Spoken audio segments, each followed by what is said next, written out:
Okay, you should have a warm up in your hand. This wasn't in your regular yellow packet. This is your handout here. Yes, I wear glasses. Well, I wear contacts, but when I don't have my contact anyway. So, all right, big thing we got to watch here for today.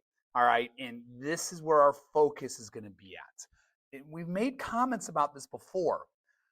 In order to find your equation, you have to be counting by ones.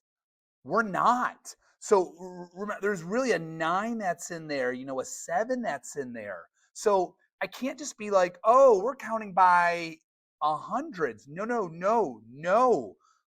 Okay, I'm going up by 100, but if 9's between 8 and 10, well, 850 is between 800 and 900. And then 7's between 6 and 8. Well, that means 750. Now I can see that I'm counting by 50s. Oh, that's bad. All right, let's try that again. All right.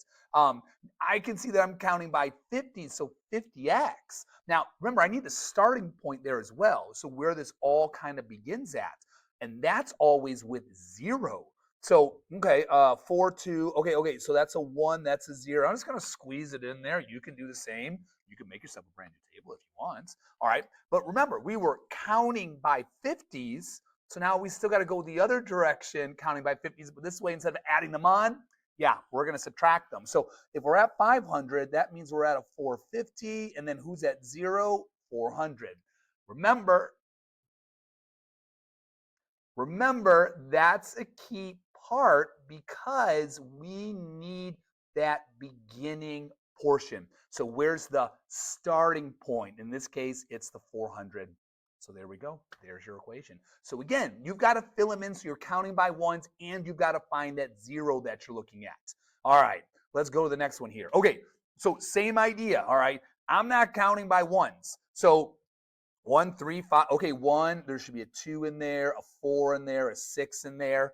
All right, just make sure you're counting by ones. Now, that means I need the 0, remember, because that's my starting point. So let's see here.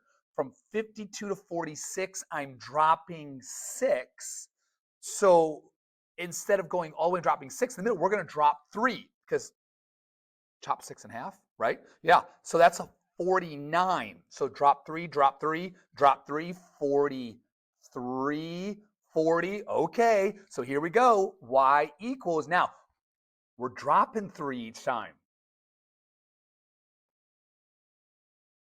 Were you thinking that? Were you thinking? Yeah, because again, we're dropping it. Now, I still need my 0. Okay, so if I'm going the other way, so I'm going up, I need to add. So add that on, add that 3, so that's a 55, and that's my 0. There it is. Oh my goodness. Wow. So the big thing is watch who you're counting by. So when you go to your classwork here shortly, all right, you're going to notice on the very first problem, hey, we're counting by ones. Nice. Business as usual. But then when you start to get to the second one, you're going to go, oh, we're not counting by ones, so we got to watch for that. There is one more page that's there. There's, oh my goodness, that's there. No, that's it there. Let me check and make sure. 55, 56, yes, and 57, that's there. So 55, 56, yes, 57. So, yeah, that one declines, kind of like what we just did. So, yeah, do watch for those things. Count by ones, but then otherwise, we're still finding the matching with the zeros, and we're still finding that consistent kind of what are we doing each time, so that rate of change. All right, you're in on your classwork, 55 through 57. Answer keys will be posted like they typically are. Check things, people. Make sure things are going well. All right, work hard. I'll see you later.